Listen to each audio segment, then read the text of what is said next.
Sadio Mané est le geste qui a changé une vie pour toujours. Un acte de gentillesse incroyable qui a touché les cœurs du monde entier.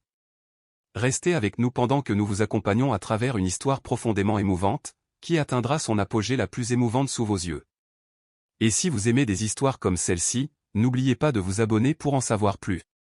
Dites-nous également, d'où écoutez-vous? Maintenant, commençons. C'était une matinée ordinaire, et Sadio Mané était au volant de sa voiture, se rendant à l'entraînement comme il le faisait toujours. Son esprit, cependant, était loin du chemin à parcourir.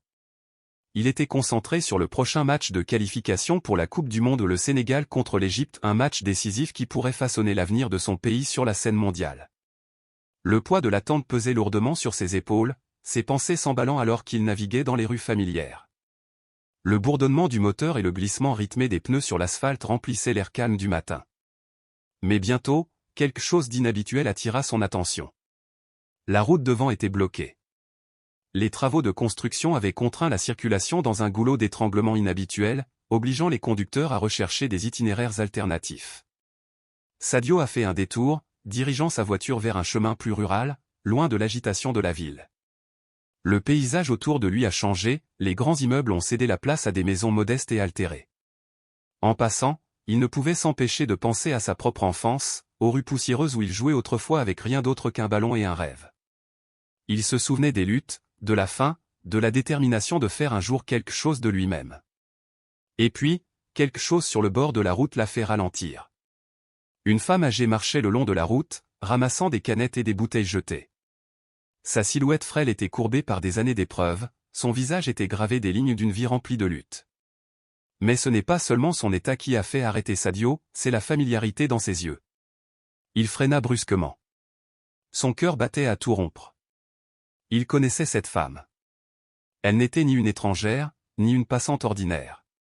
Elle avait autrefois été une lumière directrice dans sa vie, la volontaire internationale venue dans sa petite ville et se consacrant à enseigner aux enfants comme lui, leur donnant de l'espoir là où il y avait peu de choses à trouver. Elle avait été la première à lui montrer que l'éducation pouvait ouvrir des portes, que la connaissance pouvait changer les destins. Et maintenant, elle en était là, réduite à ramasser des restes pour survivre. La poitrine de Sadio se serra alors qu'il contemplait ce spectacle déchirant. Mais ce qui l'a vraiment secoué, c'est ce qu'il a vu à côté d'elle.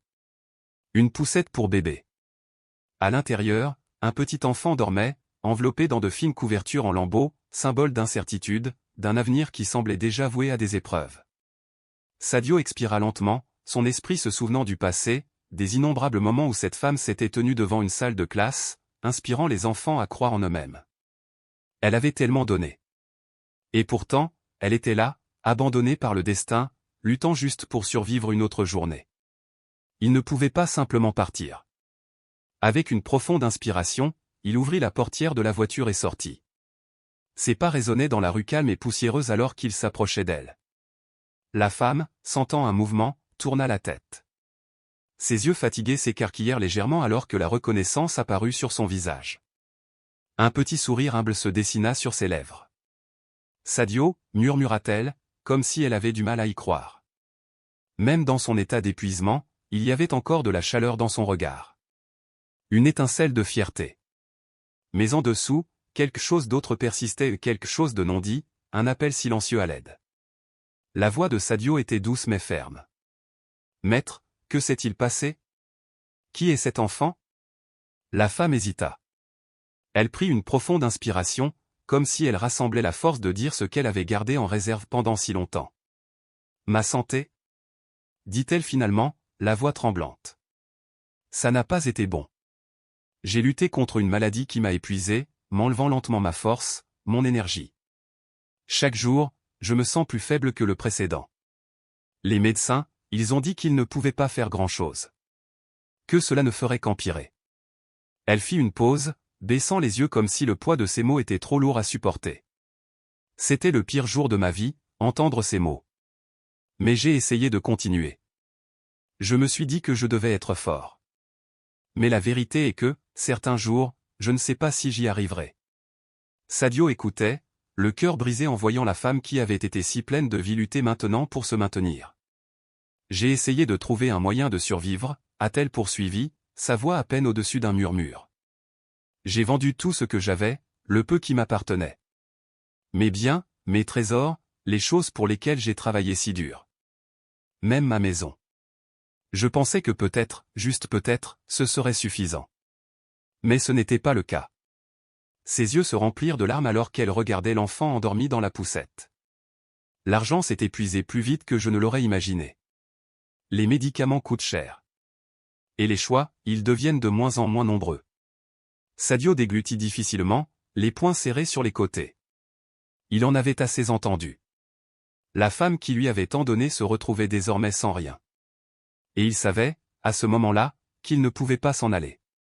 À chaque mot prononcé par la femme, sa douleur devenait plus palpable, presque comme si elle prenait sa propre vie. Sadio ressentit une vive douleur dans la poitrine, comme si chaque phrase qu'elle prononçait lui transperçait l'âme. Et puis, ma fille, ma chère fille. La voix de la maîtresse trembla tandis qu'elle tournait son regard vers l'horizon, comme si le vent lui-même pouvait lui donner la force d'avancer. Elle est décédée il y a seulement 6 mois, après avoir mis 7 enfants au monde. C'était une complication inattendue lors de l'accouchement, quelque chose de si cruel, de si imprévisible.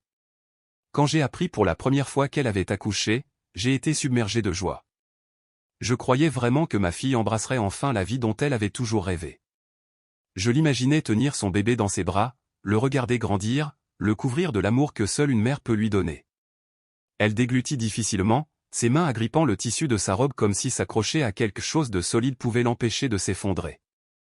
Mais ce n'était pas comme ça. Elle m'a été enlevée trop tôt. Et maintenant, je ne peux m'empêcher de me demander, pourquoi ? Pourquoi a-t-elle dû partir ? Le chagrin la consumait, resserrant son emprise sur son corps fragile. Les larmes traçaient des chemins silencieux le long de ses joues, chaque goutte portant le poids de son chagrin. Mais cet enfant, c'est le dernier cadeau que ma fille m'a fait, murmura-t-elle, sa voix à peine audible. Alors qu'elle était allongée sur son lit de mort, elle m'a regardé avec ses yeux désespérés et suppliants et m'a supplié de prendre soin de son fils. Et me voici, Sadio, menant mon propre combat, luttant contre ma maladie, tout en allant de l'avant pour lui. Je n'ai rien à offrir d'autre que de l'amour et des sacrifices, mais je lui donne tout ce que j'ai. Sadio déplaça son regard vers le bébé dans ses bras. Si petit, si fragile, et pourtant si inconscient de la tristesse qui l'entourait. Ses grands yeux curieux reflétaient un monde qu'il n'avait pas encore compris, et quelque chose dans son expression innocente remua quelque chose au plus profond de Sadio. L'enseignante ne pouvait détacher ses yeux de l'enfant, même si le chagrin continuait de graver de profondes rides sur son visage fatigué. Il ne me reste plus grand-chose, Sadio, a-t-elle admis, la voix brisée. Certains jours, j'ai à peine la force de me lever du lit. J'ai du mal à prendre soin de lui comme il le mérite. Mais j'essaie. Chaque jour, j'essaie. Les larmes lui montèrent à nouveau aux yeux, un sanglot s'échappant de sa gorge alors qu'elle serrait l'enfant plus près. Mais le plus dur, la douleur la plus insupportable. Elle inspira en tremblant. C'est imaginer à quel point les choses seraient différentes si ma fille était toujours là. Sa voix vacillait sous le poids des rêves non réalisés. Elle avait tellement d'espoir pour son fils, tellement de projets.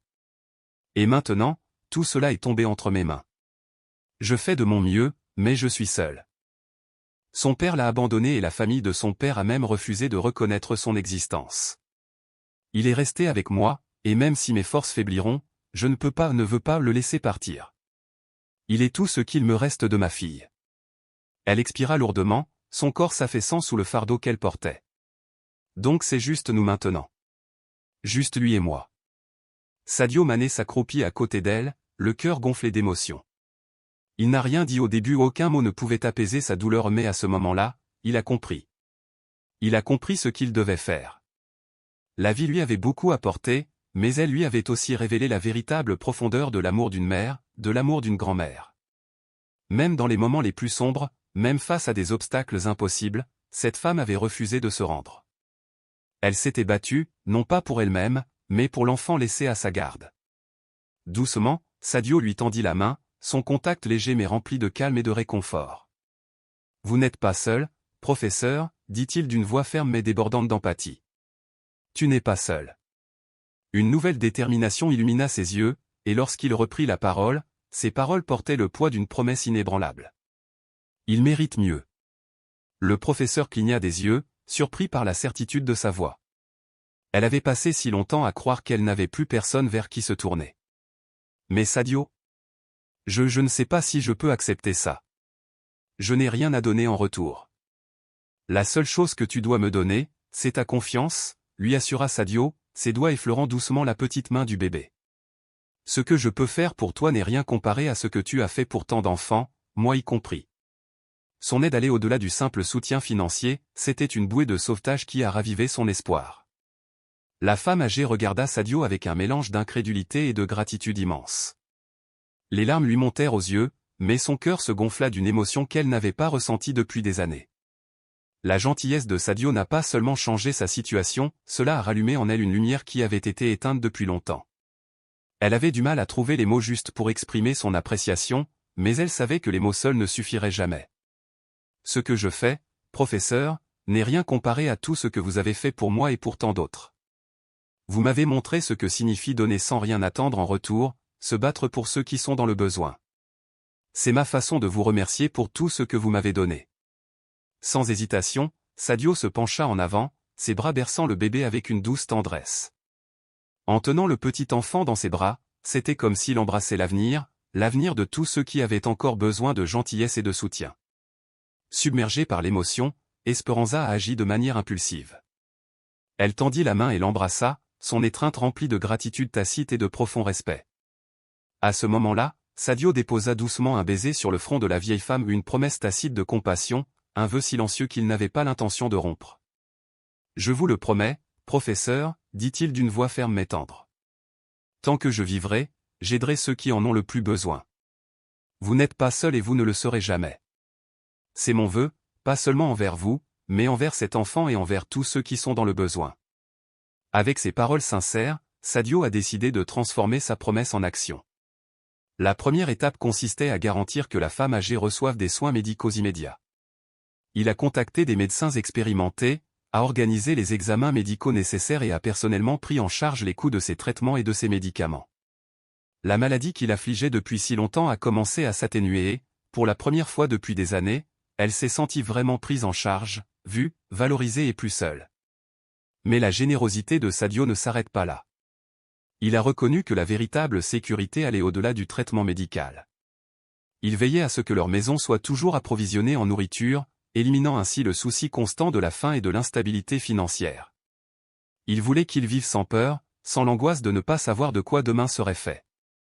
Pourtant, au fond, ils savaient qu'ils avaient besoin de plus qu'un simple soutien financier, ils avaient besoin de stabilité, d'un chez-soi. Déterminé à leur offrir un avenir meilleur, Sadio a trouvé une maison modeste mais chaleureuse et accueillante dans un quartier paisible. Un endroit où le bébé pourrait grandir entouré d'amour, où l'enseignante pourrait enfin se reposer sans que le poids de l'incertitude ne pèse sur ses épaules. Lorsqu'elle a vu la maison qu'il lui avait réservée, la femme âgée a été submergée par l'émotion. Les larmes coulaient sur son visage, non pas par tristesse, mais par pure gratitude. Jamais de sa vie elle n'avait imaginé que le garçon qu'elle avait autrefois enseigné et qui s'était autrefois battu lui-même reviendrait un jour pour lui rendre tout ce qu'elle avait perdu. Son cœur s'est gonflé d'appréciation, mais aussi de quelque chose de plus profond, un sentiment de détermination renouvelée. Elle avait passé sa vie à aider les autres, en faisant toujours passer ceux qui en avaient besoin avant elle, mais jamais auparavant elle n'avait fait l'expérience du genre de gentillesse altruiste qui lui était désormais offerte. Cependant, Sadio n'avait pas encore fini. Il savait que la femme qui avait consacré sa vie à aider les autres avait encore plus à donner. Elle avait encore une mission, une vocation plus grande qu'elle-même, une passion qui ne pouvait être éteinte par les épreuves. « J'ai quelque chose à vous demander, professeur, dit Sadio, le regard fixe et plein de conviction. Je sais que ton cœur a toujours appartenu aux enfants, à ceux qui n'ont pas de voix, à ceux qui sont dans le besoin. Et je crois que, malgré tout ce que tu as vécu, cette passion en toi brûle toujours fort. » Elle écoutait attentivement, le souffle coupé dans sa gorge. « Je veux que vous fassiez partie de quelque chose de plus grand, un centre de soutien communautaire où vous pourrez poursuivre votre travail. Un endroit où vous pourrez transmettre les mêmes connaissances et les mêmes valeurs que vous m'avez transmises autrefois. Où vous pourrez enseigner, guider et nourrir les enfants qui en ont le plus besoin. Ensemble, nous pouvons leur donner un avenir. » Les lèvres de la femme âgée tremblaient alors qu'elle se tournait pour regarder le bébé, dormant paisiblement dans sa poussette, inconscient de la décision capitale qui se déroulait autour de lui. Dans son cœur, quelque chose a changé. Espoir. Un avenir dont elle n'avait jamais osé rêver était soudain à sa portée, pas seulement pour elle, mais pour l'enfant, pour tant d'enfants qui avaient besoin d'un espace sûr pour apprendre et grandir. Merci, Sadio, murmura-t-elle, la voix chargée d'émotion. Le plus important est que vous ayez maintenant la chance de continuer à faire la différence, a répondu Sadio en l'enveloppant dans une chaleureuse étreinte. Ensemble, nous pouvons changer des vies, tout comme vous avez changé la mienne. Alors que le soleil plongeait sous l'horizon, peignant le ciel de teintes dorées et cramoisies, Sadio réalisa que ce moment était plus grand qu'un simple acte de gentillesse. C'était le début de quelque chose de bien plus grand, quelque chose qui laisserait un impact durable, non seulement sur une vie, mais sur toute une communauté. Parce que le vrai changement n'est pas seulement une question d'argent. Il s'agit d'amour, d'empathie, de se tenir aux côtés de ceux qui en ont besoin et de donner sans rien attendre en retour. Et Sadio savait que ce n'était que le début d'un voyage bien plus grand. Qu'en penses-tu? Partagez vos réflexions dans les commentaires. Et n'oubliez pas de vous abonner, de laisser un like et d'activer les notifications pour ne jamais manquer nos vidéos. Je vous envoie à tous un gros câlin. Bénédiction.